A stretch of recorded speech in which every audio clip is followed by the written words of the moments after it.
Welcome to Significance Breeds Success. My name is Daniel Puder. I'm your host. Today, I'm excited to share with you some wisdom. Shane Neman is a rock star, from publications to building businesses to real estate, hospitality, technology. He's giving back. He serves the community. So it's going to be a lot of fun to get some amazing wisdom today. Shane, thanks for coming on, brother. Thank you so much for having me. I appreciate it, Daniel. Definitely. So I see, and I'm just going to pick one thing to start us off. I see that you invented a baby cushion, and I'm having a baby. So I love it that you got a patent on a baby cushion. I want to know what this is and how do I buy it? Actually, you can't buy it because I invented it, and actually, it's not a functional patent. It's a design patent, and essentially, it's for newborn babies. And there are very similar products now that you can buy that are commercially available. But essentially, when we had my daughter, what you want is the child to be kind of slightly tilted down, right, with their feet down and their head a little bit higher. And you also want it to be kind of rounded so they don't get flat head. There's this whole thing going on with flat head. And so, we bought some stuff from Bye Bye Baby. I lived in Manhattan at that time, and I lived in Chelsea, which was very close to this Bye Bye Baby that's on 26th and 7th.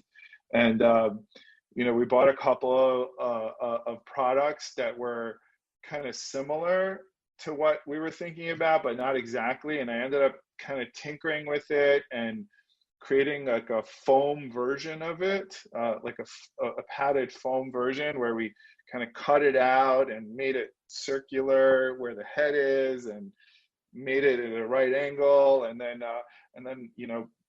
our friends were coming over and they're like, whoa, where'd you get that from? And anyway, that's where it came from, and I thought it would be something that I wanted to pursue. So I kind of did some research and finding out how to make a patent for it, and I went through that whole process, and I got a design patent. And we were going to go and kind of commercially make it, but I got sidetracked like you usually do, and it's one of those things that I have under my belt, but it really is just something just in name. I never actually ended up manufacturing it and making it. So, although I think some people have made things really similar now. So I love, because I went to Bye Bye Baby less than a month ago, and I'm looking at all this stuff. And I'm like, tell me what works, it's trial and error, right? I'm like looking at this, and I asked the baby crib guy, for instance, I'm like, give me the best. What's the difference between this one and this one? And he didn't really know. And I'm like, what are the reviews? So I had to look up every single one of them online. And then the ones that were really good necessarily weren't in there or other places. And I'm like thinking to myself, why don't you have only 4-star above, put 5 of them in there, different costs? I don't know. So yeah, well, the only advice I can give you is when your wife gives birth, there's gonna be a head nurse there. Ask the head nurse, because she's been there, seen it, spoken to every mom. They all tell her everything. So she's probably your best resource. So we're doing a birthing center.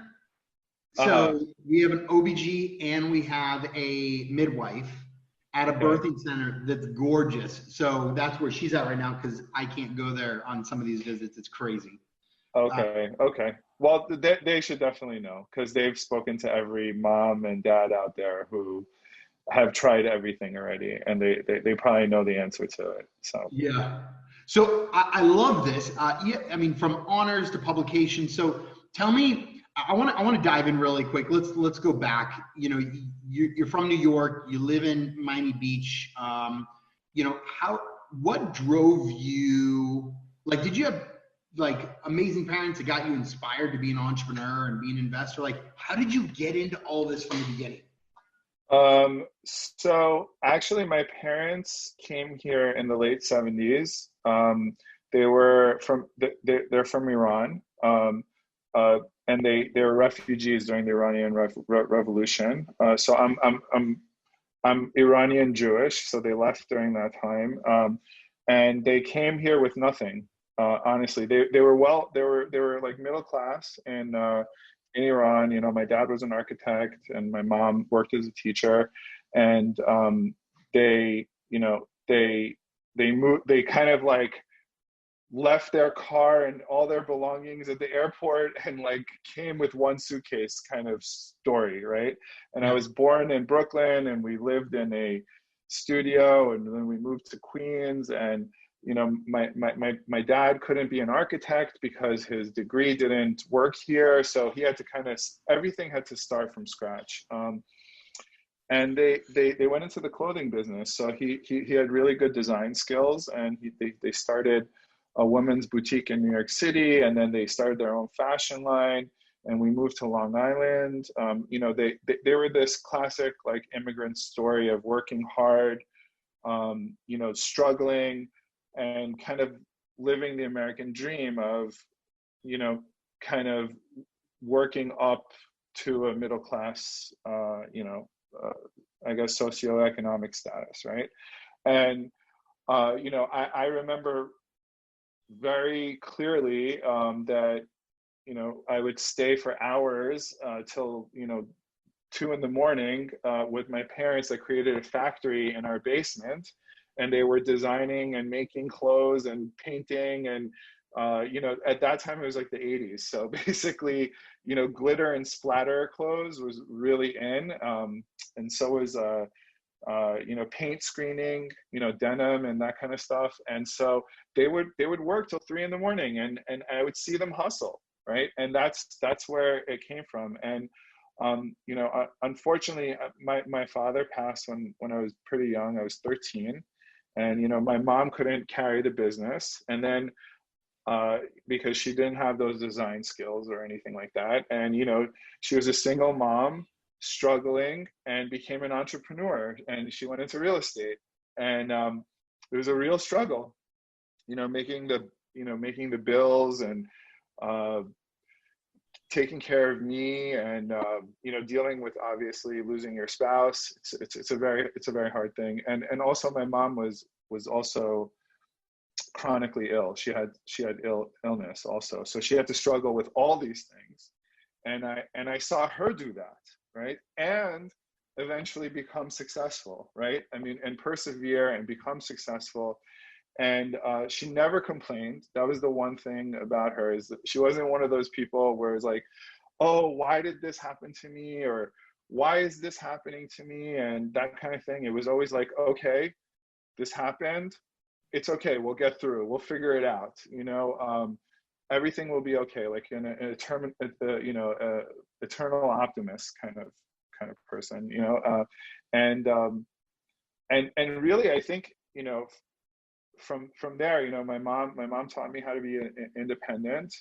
You know, I had this kind of, she was a really great businesswoman. She taught me her business. I had to, you know, I had to actually help her with her business a lot because she was ill, and sometimes she couldn't do it by herself. And so, you know, I kind of learned from there. Although when I got to college, I went to NYU for undergrad. I wanted to do the traditional path of going to med school. I was pre-med, and I was kind of become a doctor, you know, like exactly what every immigrant parent wants their child to do, become a doctor or a lawyer, engineer type of thing. And I studied computer science also when that was my major, because you know, pre-med's not your major, it's just like a course track that you take. And I did that mainly because I wanted to have a fallback plan in case I didn't get into med school, so I could get a job and like work, right?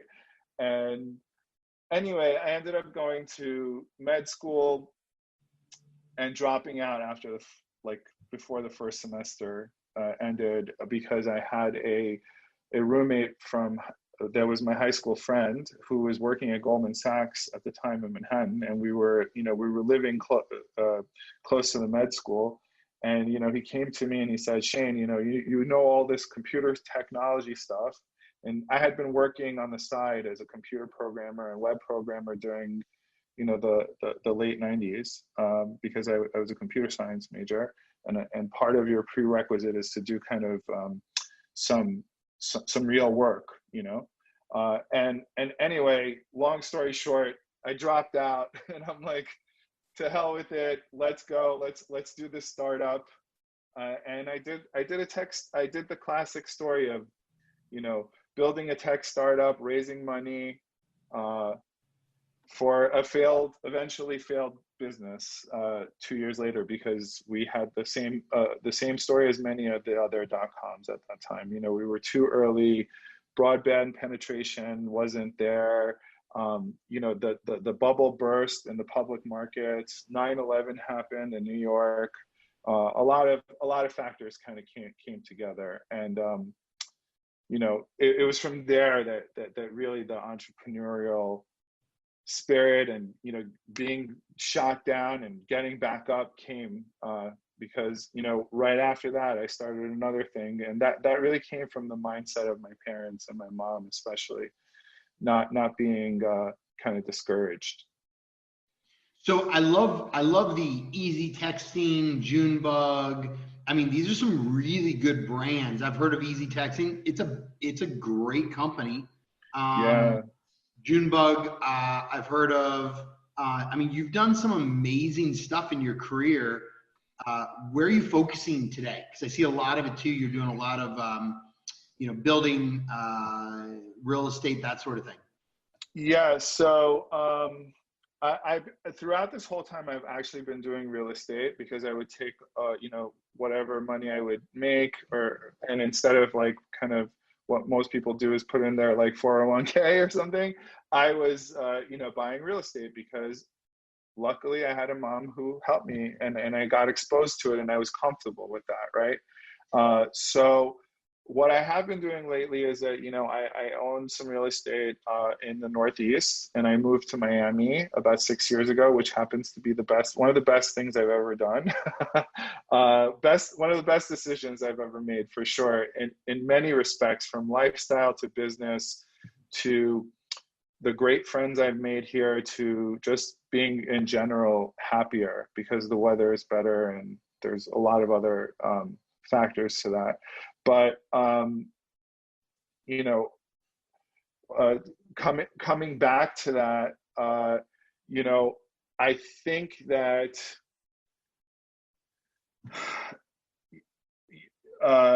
I'm sorry, I lost the initial question. Tell me. So I love the like what you've built and the real estate side of it. Oh yeah, so the real estate. So I've been moving actually all my stuff from Northeast to South Florida for logistical reasons, and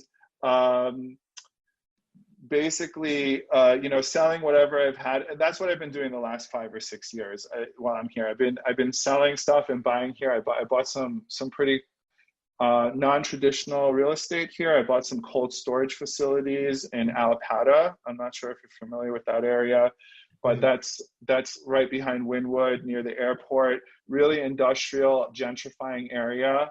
I've been doing some real estate in Hollywood, in Boca. I bought the Marriott Residence Inn, I bought it in February, which was my first hotel, like big hotel deal.